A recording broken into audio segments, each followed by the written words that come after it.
Welcome to Hands-on Art Ceramic Painting Tutorial presented by Ambrosia. This is available in PDF format if that's easier for you to follow, and will be available on our website and in the studio. Gather all of your materials and we can begin. We'll start by wiping down the surface with a wet sponge to get any dust off of the ceramic.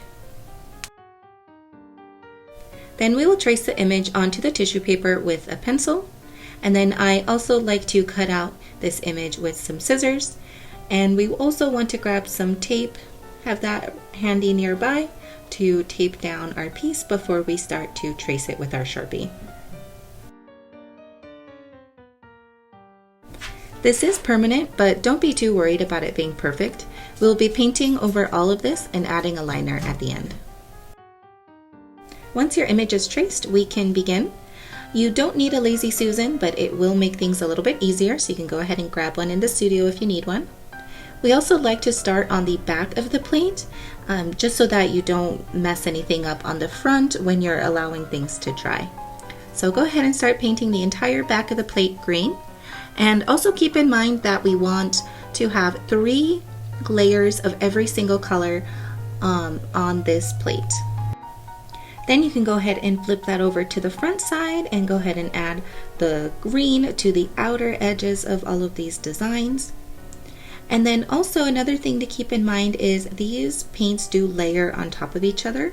So don't worry about kind of going over different areas. Of course, we don't want to go over the outside areas, but see how I'm kind of covering different areas in here and not being too worried about the white, because we'll cover that with black later on.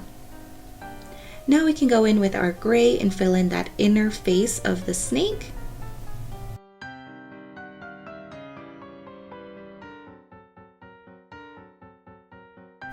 Then the lips of the snake will be blue.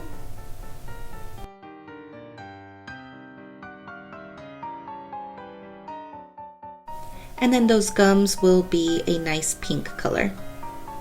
Again, we don't have to be perfect with this. See how I'm going over the original design? So now I am just improvising and just going over all of those colors again with my own design, just to kind of reiterate what might have been covered. Here we're going in with red for the eyes, and then now we're adding in the yellow 6. Now I do like to wait for these colors to dry before layering on top of each other. You'll just have a better outcome if you do allow this to fully dry before you start outlining or filling in other areas again. So now we're filling in the snake body black. And see how I messed up there? That was just because there was a little bit too much water on the brush. So always make sure you're drying off that brush before dipping into new paint. And then go ahead and just fill in the rest of the snake body with that black. And then after that, we can begin outlining. So with outlining, always remember to go slow and take your time. This is obviously sped up, but you'll always want to make sure you're dipping your brush plenty into the paint. If that brush dries out or there isn't enough paint, it won't glide on how you expect it to. So just always keep that in mind. And you could always use a fun writer as well. You don't have to use the detail brush like we do here. You can add a fun little design on the back of your plate to remember the year. And here is our final result. It turned out so amazing, and thank you so much for following along with us today. And we hope to see you in the studio soon, recreating one of these pieces from our BeetleJuice collection. Thank you again and have a great day.